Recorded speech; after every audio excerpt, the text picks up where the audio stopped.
জারিকে ইংরেজিতে কি বলে? টিকরি জারিকে ইংরেজিতে কি বলে? টিকরি জারি।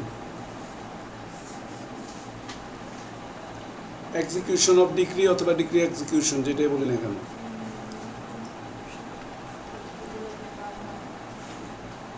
আচ্ছা, অনলাইন এই অবস্থাকে খরা লাগছে দেখা যায়।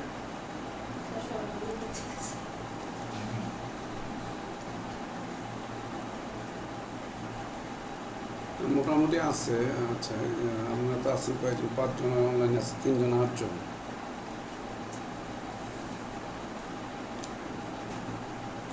আপনার পরীক্ষার সিরিয়াসনেস কম, আপনার উপস্থিতি এরকম থাকার কথা না। কিন্তু রাত্রে যার একটা ব্যাচ আছে যেটা অন্য নারায়ণগঞ্জের না, বাইরের স্টুডেন্ট, ওগুলো আবার সিরিয়াস। অনলাইনে বড় যেটা সিরিয়াস।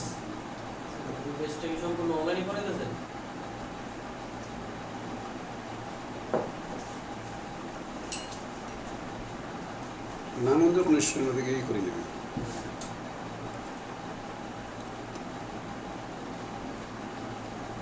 তা ডিগ্রি জারিতে হচ্ছে বাধা প্রদান, এটার মধ্যে কি বলা আছে? বাধা প্রদান করলে কি পানিশমেন্ট? 30 দিন। আর কোন ক্ষেত্রে 6 মাস? ক্ষেত্রে 6 মাস, 6 মাস জেল দিব অস্থায়ী নিষেধাজ্ঞা বাধা দিলে। আর ডিগ্রি জারিতে যদি বাধা দেয় তাহলে 30 দিন। অস্থায়ীটাই বেশি, ডিগ্রি জারিতে কম। যাই হোক, দেখতেছেন আপিল কাকে বলে? নিম্ন আদালতের অসন্তুষ্ট উচ্চ আদালতে যাওয়া হচ্ছে আপিল। আছে ভালো কথা। আপিল আপিল সম্পর্কে আমাদের আছে 41 আদেশে। ওখানে বলছে মেমোরেন্ডাম আকারে, স্মারকলিপি আকারে দিতে হইবে। অর্ডার 41।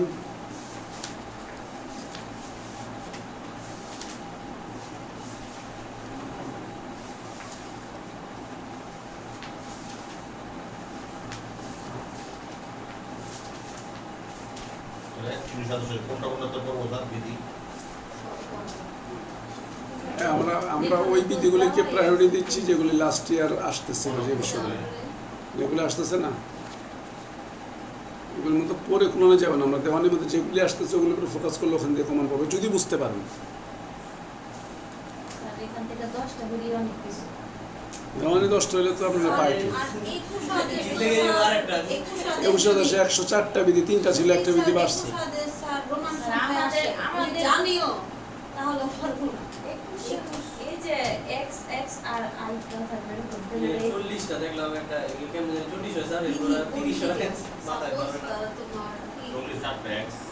চারটা যায় না,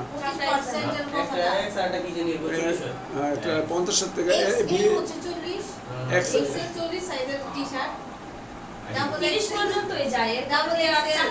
চারটা এক সংখ্যাটা 3টা পর্যন্ত যায়। এরপরে গিয়ে হচ্ছে VL এল থেকে মাইনাস হয়। এক্সেল ভি মাইনে হলো 45, ভি মাইনে 5, এক্সেল মানে 40।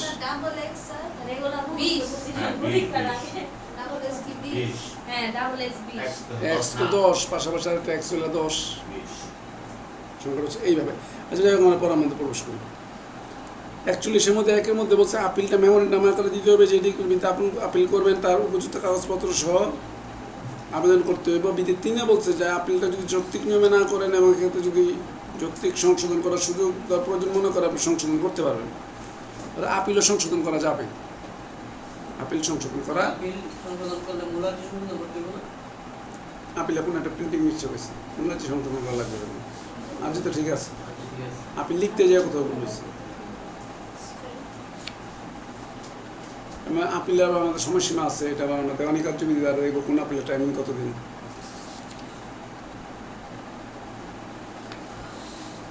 কাজে আমরা মূলত লক্ষ্য করার চেষ্টা করব বিগত বছরগুলিতে দেওয়ানিতে যা আসছে, যে ধারাগুলি আসছে, যে বিধি আদেশগুলি আসছে, যে বিধিগুলি আসছে, আমরা আগে ওগুলি পড়ে এরপর এক্সট্রা কিছু পড়া সাহস করি। দেওয়ানিকে আসতে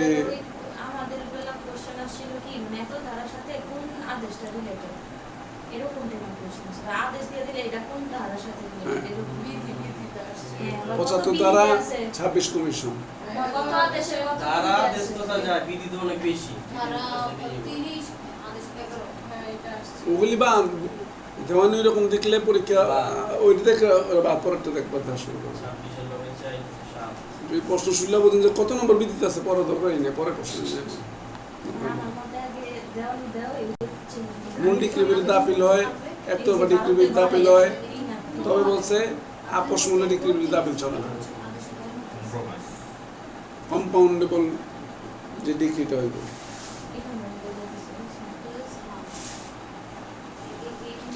ইংলিশে বলছে কনসেন্ট অফ দ্য পার্টিস। প্রাথমিক ডিগ্রির সময় যদি আপনি আপিল না করেন, 97 বলছে চূড়ান্ত ডিগ্রি থেকে আপিল করতে গেলে আপনি ন্যায্যতা পাবেন না। প্রাথমিক ডিগ্রির বিরুদ্ধে যদি আপিল না করেন, চূড়ান্ত ডিগ্রির দ্বারা আপিল করে আপনার ক্ষেত্রে তৈরি হবে না। দ্বিতীয় বিচার থাকলে সমস্যা নয়, মেজরিটির উপর ভিত্তি করে যাবে, এটা হলো আপিলের কথা। আদেশ কাকে বলে, আদেশ সম্পর্কে কত দ্বারা বলা আছে 214-তে, সিরিয়াল দিলে পারতে হবে। কারেকশন হয় নাই, চলছে তো চলছে, সত্যি বলছে, কিচ্ছু করা উপায় নাই। ইন্ডিয়ান বইগুলো একই রকম, পাকিস্তান এগুলো একই রকম, দেওয়ানিতে আর খুব বেশি চেঞ্জ নেই, ভিতরে প্লাস মাইনাস হয়েছে, মৌলিক ধারাগুলো ঠিকই আছে।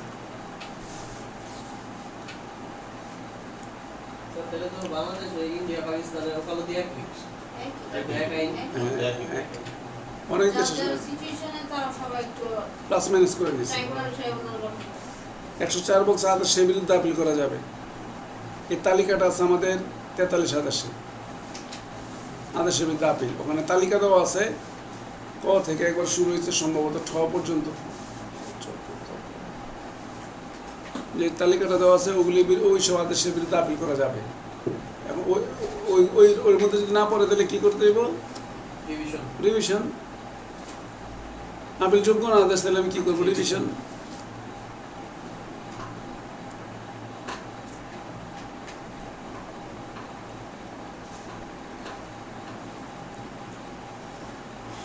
আপনি জানবেন যে আপিল বিভাগ হইতে 43 আদেশে এই আদেশের বিরুদ্ধে আপিল করা যায়, কোন কোন বিরুদ্ধে এগুলো মনে রাখার দরকার নেই।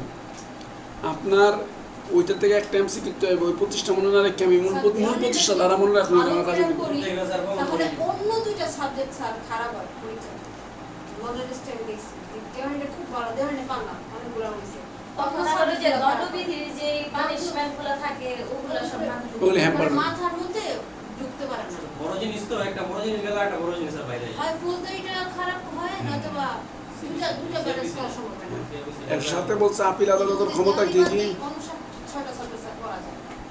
যেমন এটা মাজাজ নিতেছি হচ্ছে ওই যেগুলি লাস্ট ইয়ারগুলি আছে আমরা ওগুলির প্রায়োরিটি দিয়ে পড়তেছি, জাস্ট মানে ধৈর্যই নেবেন, কিছু পারবেন কিছু পারবেন না। আমাদের পরীক্ষা হলে যাচ্ছেন পারার জন্য অন্য সব করে পরীক্ষা পাশ করে এলে অনেক কিছু বলা যায়। আমি আমার 80টা হয়েছিল, আনসারই করছো 70টা, বাইরে বললি 70টা, মানে পাশ করেছে কেন 80টা। এটা পাশ করলে অনেক কিছু বলা যায়, ব্যবসা করবেন। মাধুরী কিছু বলছিলেন?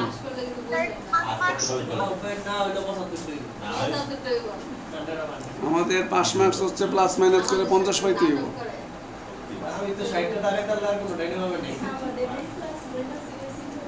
সবচেয়ে প্রবলেম হচ্ছে যেটা হয় যেটা আমরা একটা হলো চূড়ান্ত নিষ্পত্তি করবে, একটা হলো মামলা রিমান্ডে পাঠাবে, মানে নিচের কোর্টে পাঠাবে, রেফার করবে। 3 নম্বর হচ্ছে ইস্যু গঠন করবে, বিচার করবে। 4 নম্বর হচ্ছে অতিরিক্ত সাক্ষ্য নেবে। 4টা কাজ। দেওয়ানি মামলার আপিল আদালতে 4টা কাজ: চূড়ান্ত নিষ্পত্তি, ইস্যু গঠন, নিম্ন আদালতে পাঠানো, অতিরিক্ত সাক্ষী নেওয়া। 4টা কাজ। ওই যে নিচে মানে যদি জাজমেন্ট সমস্যা হয় রিমান্ড মানে হচ্ছে মানে পিছনে পাঠিয়ে দেওয়া আর কি। যেমন এই যে থানা থেকে আনলে যেমন আসামিকে বলে আবার আমাদের কাছে দিয়ে দেন।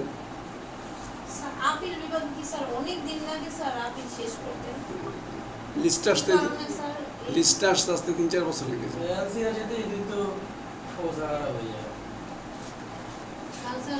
জজ কোর্ট আদেশ দিয়ে দিলে তো দেখতেছি আপিল কোর্ট ছাড়ে না, এর জন্য রায় কার্যকর হয় না। এবার দেখে আমরা 113 হাইকোর্ট বিভাগে মতামত নেওয়ার জন্য রেফারেন্স চাওয়া যেতে পারে। 114 বলছে রিভিউ। রিভিউ হচ্ছে যেটা যে আপিল চলে কিন্তু আপিল করেন নাই, যেক্ষেত্রে আপিল চলে না বা স্বল্প ইখতিয়ার সম্পন্ন আদালতে এই 3টা ম্যাটার আপনি রিভিউ করতে পারবেন।